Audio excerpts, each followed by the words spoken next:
Japan, South Korea, and the United States all got rich by protecting their industries. Then they told poor countries to open theirs. The official story goes like this. Countries with cheap labor enter the free market, make shirts, get richer, lose the shirts, gain cars, lose the cars, and gain semiconductors and B2B SaaS. The World Bank built a playbook around it, and dozens of countries bet their development on the idea that their rung would keep rising if they played the game. But look at what those countries actually did. Japan protected its domestic market ferociously through the 1950s and 1960s behind tariff walls and keiretsu preferences. South Korea routed domestic demand through the chaebol, a captive network of firms with implicit state credit. The United States did it first and hardest, sheltering its manufacturers behind some of the highest industrial tariffs in the world from the 1810s through the 1890s, the protection Alexander Hamilton had prescribed as the first Treasury Secretary. In every case, export-led growth ran on top of a highly protected domestic market that home firms could dominate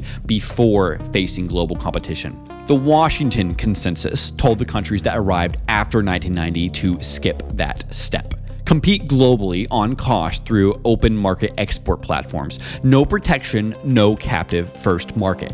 And those countries lost their textile industries. Foreign Affairs puts China's excess exports in labor-intensive goods at roughly $355 billion a year, the developmental space poorer countries were told to compete for. Nigeria went from 350,000 textile workers in the early 1980s to below 20,000 by 2022. Chinese municipal governments still subsidize land, credit, and utilities for factories that could not survive a normal cost structure and let them bid below cost because export rebates closed the gap at year end. The State Council told local governments to stop in March 2025. The behavior continues because local incentives have not changed. The developmental use of protection was ruled out for African countries by advice that Chinese firms never had to follow. That is the real asymmetry. Not cheap labor versus expensive labor, but the fact that one set of countries was told to play by rules that the winners never actually played by.